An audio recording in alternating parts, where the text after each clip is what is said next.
वो वक्त था जब भारत की मिट्टी गुलाम थी।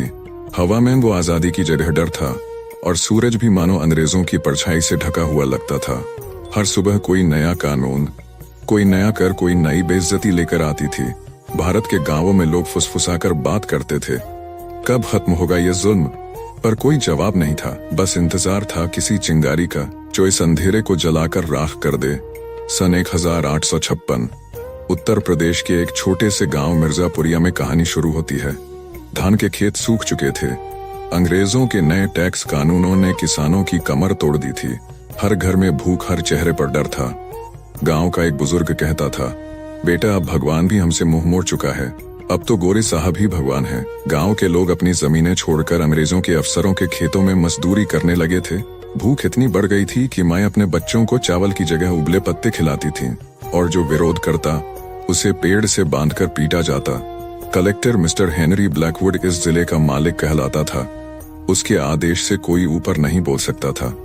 उसका नियम था, भारतीय को बस काम करना चाहिए, सोचने का अधिकार तो सिर्फ अंग्रेजों के लिए है।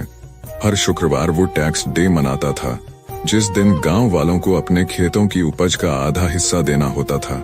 जो नहीं देता उसे सरेआम कोड़े मारे जाते। गांव के चौक में वो कूड़े की मार गूंजती थी और बच्चे अपनी माओं की गोद में छिप जाते थे। एक बार एक बूढ़े किसान राम प्रसाद ने कहा, हमारे पास कुछ नहीं बचा साहब, दया करो। हेनरी मुस्कुराया और उसकी मूंछों के नीचे से निकले शब्द जैसे जहर थे, दया वो तुम्हारे भगवान का काम है, मेरा नहीं। फिर उसने आदेश दिया, इसे पेड़ से बांध दो। राम प्रसाद की चीखें गांव में घंटों गूंजती रहीं और उसी दिन किसी के दिल में आग जल उठी। उसका बेटा वीर सिंह कुछ साल पहले तक ब्रिटिश ईस्ट इंडिया कंपनी की फौज में सिपाही था। उसे सिखाया गया था, गोरों के लिए वफादारी ही धर्म है। पर जब उसके अपने पिता की हत्या गोरों के हुक्म से हुई तो उसकी आंखों में वही गुस्सा भर गया जो एक दिन 1857 की क्रांति में फूटने वाला था। वो चुप रहा पर भीतर तूफान उमड़ने लगा। हर दिन वो सैनिक वर्दी में गांव लौटता और रात में अपने जैसे दर्द झेल चुके लोगों से मिलता, कहता, अब वक्त आ गया है जब खून का हिसाब खून से होगा। 1857 की शुरुआत थी। ब्रिटिश अफसरों ने नई एनफील्ड राइफल बांटनी शुरू की थी। कहा गया कि उसके कारतूसों में गाय और सुअर की चर्बी लगी है। ये बात जब फैली तो हर सैनिक के दिल में बगावत की ज्वाला भड़क उठी। एक रात मेरठ छावनी में सिपाहियों ने आदेश मानने से इनकार कर दिया। अंग्रेजों ने 85 सिपाहियों को बेड़ियों में जकड़ लिया। भीड़ गुस्से से कांप उठी। अगले ही दिन 10 मई 1857 भारत ने सदियों बाद अपनी पहली चीख लगाई, मुमारो फिरंगी को। सारे उत्तर भारत में आग फैल गई। मिर्जापुरिया गांव के वीर सिंह भी उस आग में कूद पड़े। बगावत का जवाब अंग्रेजों ने खून से दिया। दिल्ली, कानपुर, लखनऊ, हर जगह सजा एक ही थी, जो हिंदुस्तानी हाथ उठाए उसका सिर काट दो। लखनऊ के एक मोहल्ले में 12 साल की बच्ची राधा को इसलिए गोली मार दी गई क्योंकि उसने एक अंग्रेज सैनिक पर पत्थर फेंका था।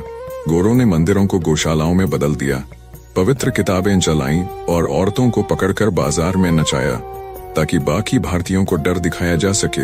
एक अफसर था, मेजर थॉमसन।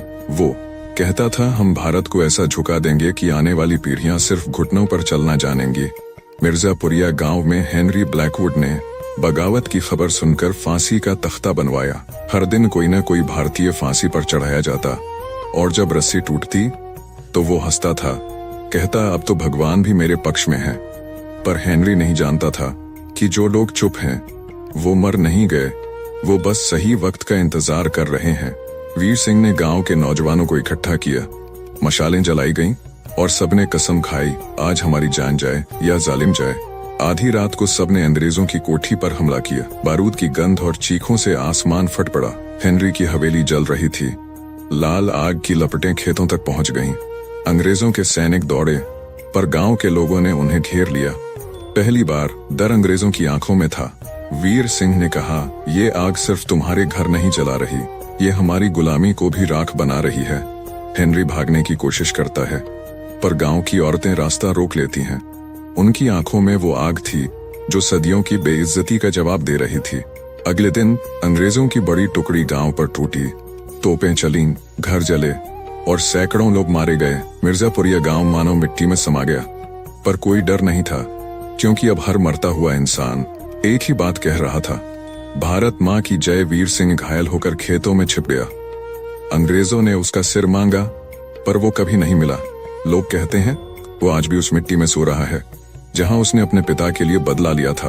1857 की क्रांति दबा दी गई, पर उसका असर कभी खत्म नहीं हुआ।